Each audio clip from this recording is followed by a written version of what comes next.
കേരളത്തിലെ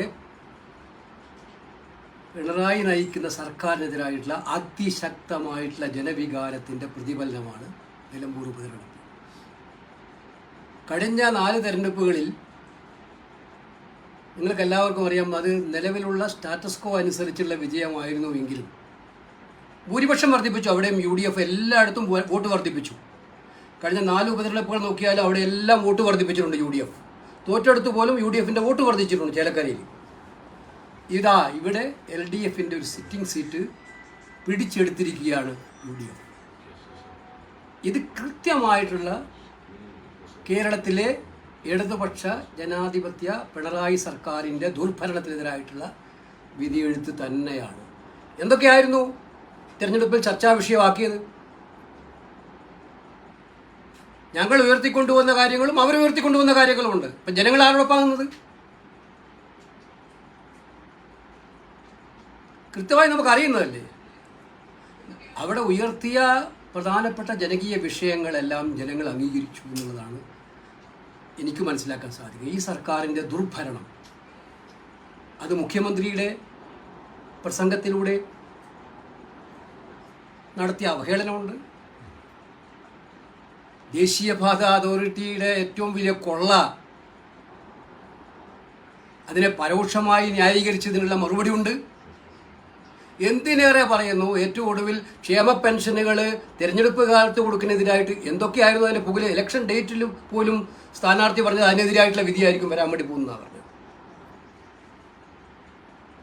ഈ തെരഞ്ഞെടുപ്പ് വളരെ വ്യക്തമാണ്. ഞങ്ങൾ ആദ്യം മുതലേ പറയുന്നുണ്ട്, കേരളത്തിലെ ജനങ്ങളുടെ മനസ്സ് കൃത്യമായി ഒരു ദിശയിലോട്ട് പോവുകയാണ്. ഈ സർക്കാർ എങ്ങനെയെങ്കിലും താഴെ പോകണം. അത്രയേറെ മടുത്തു ഈ സർക്കാരിൽ നിന്ന് ജനങ്ങൾ.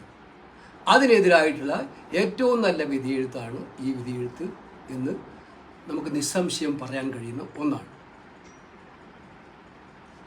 ഈ തെരഞ്ഞെടുപ്പ് മറ്റു ഒരു കാര്യവും കൂടിയുണ്ട്. സമുദായങ്ങളെ തമ്മിലടിപ്പിച്ച് ഏതെങ്കിലും ഒരു സമുദായത്തിൻ്റെ വോട്ട് വാങ്ങാമെന്നുള്ള ചിന്തയുമായി വരുന്ന BJPക്ക് ഏറ്റ കനത്ത പ്രഹരം കൂടിയാണ് ഈ തെരഞ്ഞെടുപ്പ്. നിങ്ങൾ ആലോചിക്കണം, അവരാദ്യം സ്ഥാനാർത്ഥിയെ നിർത്തുന്നില്ല തീരുമാനിച്ചു, പിന്നീട് ഒരു സ്ഥാനാർത്ഥിയെ നിർത്താൻ തീരുമാനിച്ച് കണ്ടെത്താൻ അവർ നടത്തിയ ശ്രമം എന്തിനു വേണ്ടിയിട്ടായിരുന്നു എന്ന് എല്ലാവർക്കും അറിയാം. കേരള സമൂഹത്തിന് മുമ്പിൽ എനിക്ക് അഭിമാനം തോന്നുന്നുണ്ട്. അത്തരം പ്രീണന നയങ്ങൾക്ക് പിന്നിൽ നിൽക്കുന്നവരല്ല കേരള ജനത എന്ന് വീണ്ടും ഒരിക്കൽ കൂടി തെളിയിച്ച തെരഞ്ഞെടുപ്പാണ് ഈ തെരഞ്ഞെടുപ്പ്. അത് BJPയുടെ ഏറ്റവും വലിയ ആശയപരമായ പാപ്പരത്വം തുറന്നു കാണിക്കുന്ന ഒരു വിധി കൂടിയാണ് എന്നുള്ളതാണ് ഇതിൻ്റെ പ്രത്യേകത. ഈ തെരഞ്ഞെടുപ്പ് ഇനി ബൈ ഇലക്ഷൻ നടക്കാൻ വേണ്ടി പോകുന്നില്ല കേരളത്തിൽ, നിയമസഭാ ബൈ ഇലക്ഷൻ. ഈ ലാസ്റ്റ് ബൈ ഇലക്ഷൻ തെരഞ്ഞെടുപ്പാണ്. അപ്പോൾ വളരെ കൃത്യമാണ്, ജനങ്ങളുടെ മനസ്സ് ക്ലിയറായിട്ട് എങ്ങോട്ട്. CPM എന്ത് മലക്കം മറിഞ്ഞാലും ജനങ്ങൾ നിങ്ങളുടെ കൂടെ ഇല്ല കേരളത്തിൽ. അത് നിങ്ങൾ വ്യക്തമായിട്ട് മനസ്സിലാക്കേണ്ട കാര്യമാണ് എന്നുള്ളതാണ് ഞങ്ങൾക്ക് പറയാൻ. അവരുടെ കോട്ടകൊത്തലങ്ങളിൽ പോലും അവർക്ക് വോട്ട് നിലനിർത്താൻ കഴിഞ്ഞിട്ടില്ല എന്നുള്ളതാണ് യാഥാർത്ഥ്യം. അപ്പോൾ അതിനർത്ഥം ഈ സർക്കാർ അവരുടെ പാർട്ടി അണികളെ പോലും തൃപ്തിപ്പെടുത്തുന്ന സർക്കാരല്ല എന്ന് ഞങ്ങൾ പറയുന്നത് യഥാർത്ഥത്തിൽ ശരിയാണെന്ന് വന്നുകൊണ്ടിരിക്കുകയാണ്. ഇത് 2026 ഇതാണ് കാര്യം. കോൺഗ്രസിൻ്റെ സ്ഥാനാർത്ഥിയെ കോൺഗ്രസിനകത്ത് ഇതുപോലെ ഇത് നടന്നിട്ടില്ല, ഒരു കൺസൾട്ടേഷൻ പ്രോസസ്സ്.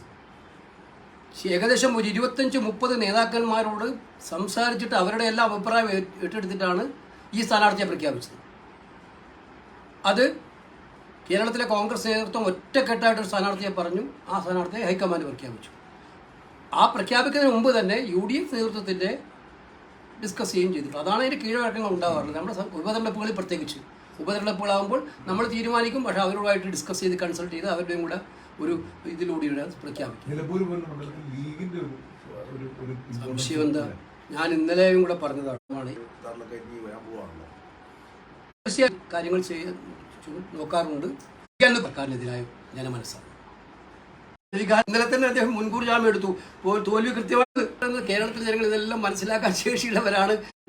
നല്ല കാര്യം, വോട്ട് ചെയ്തത് അത്രേ ഉള്ളൂ. അതിനകത്ത് മറ്റു സംസ്ഥാനങ്ങളിൽ ഉപതെരഞ്ഞെടുപ്പ് നോക്കുമ്പോൾ ഗുജറാത്തിൽ ഗുജറാത്തിൽ ഇപ്പോൾ ഒരു മണ്ഡലത്തിൽ BJP തന്നെയാണ് 2 മണ്ഡലത്തിൽ മുന്നിൽ നിൽക്കുന്നത്.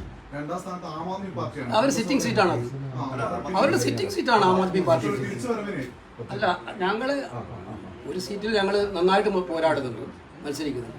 മറ്റേ സീറ്റ് അവരുടെ സിറ്റിംഗ് സീറ്റാണ്. ഒരു പ്രഭാവം അല്ല, അത് അവർ നല്ല കാൻഡിഡേറ്റിന് അവർ സ്റ്റേറ്റ് പ്രസിഡന്റാണ് അവിടെ മത്സരിക്കുന്നത്. ഏറ്റവും പുതിയ വാർത്തകളും വിശേഷങ്ങളും വിരൽത്തുമ്പിലറിയാൻ സീ മലയാളം ന്യൂസ് എല്ലാ ഡിജിറ്റൽ പ്ലാറ്റ്ഫോമുകളിലും ലഭ്യം.